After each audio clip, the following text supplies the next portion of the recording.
ఆంధ్రప్రదేశ్లోని అన్నమయ్య జిల్లాలోని Madanapalle sub collector కార్యాలయంలో జరిగిన అగ్ని ప్రమాదం ఘటనపై కూటమి ప్రభుత్వం అత్యవసర విచారణకు ఆదేశించింది.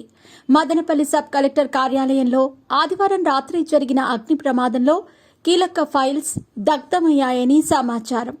మదనపల్లె సబ్ కలెక్టర్గా నూతన్ సబ్ కలెక్టర్ బాధ్యతలు చేపట్టడానికి కొన్ని గంటల ముందు జరిగిన ఈ ఘటనపై అనేక అనుమానాలు వ్యక్తమవుతున్నాయి.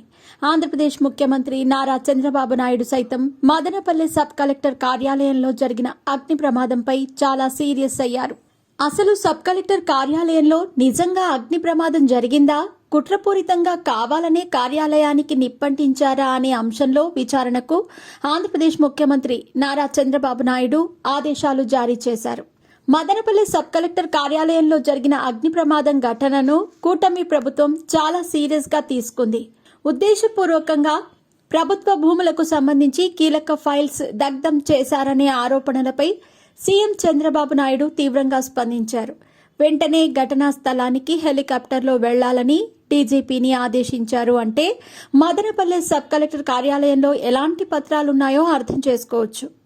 మదనపల్లె సబ్ కలెక్టరేట్లో భారీ అగ్ని ప్రమాదం సంభవించింది. ఆదివారం రాత్రి సుమారు 11:24 సమయంలో సబ్ కలెక్టర్ కార్యాలయంలో ఒక్కసారిగా మంటలు చెలరేగాయి. ఆఫీసులోని అడ్మినిస్ట్రేటివ్ విభాగంలో ప్రమాదం జరిగింది. ఈ ఘటనలో దాదాపు 20కి పైగా కంప్యూటర్లు, పలు కీలకమైన ఫైళ్లు దగ్ధమయ్యాయి. సమాచారం అందిన తర్వాత అగ్నిమాపక సిబ్బంది అక్కడకు చేరుకుని 2 ఫైర్ ఇంజిన్లతో మంటలను అదుపులోకి తీసుకొచ్చారు.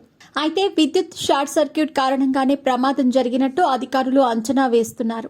అయితే కావాలనే సబ్ కలెక్టర్ కార్యాలయానికి నిప్పంటించారని టీడీపీ, జనసేన, బీజేపీ నాయకులు ఆరోపిస్తున్నారు. 25కు పైగా కీలక రన్నింగ్స్ ఫైల్స్ దగ్ధమైనట్టు తెలుస్తోంది. ఈ అగ్ని ప్రమాదంలో సబ్ కలెక్టర్ కార్యాలయంలోని సీసీటీవీ కెమెరాలు కూడా కాలి పూడిదయ్యాయని వెలుగు చూసింది. సీసీ కెమెరాలకు ఏర్పాటు చేసిన సీడీఆర్ను పోలీసులు స్వాధీనం చేసుకుని నిపుణులతో దాన్ని పరిశీలిస్తున్నారని తెలిసింది. తిరుపతి, చిత్తూరు నుంచి వచ్చిన ప్రత్యేక టీం అధికారులు అగ్ని ప్రమాదం ఎలా జరిగింది అని ఆరా తీస్తున్నారు. సబ్ కలెక్టర్ కార్యాలయంలో ఫోరెన్సిక్ నిపుణులతో ఆధారాలు సేకరిస్తున్నారని తెలిసింది.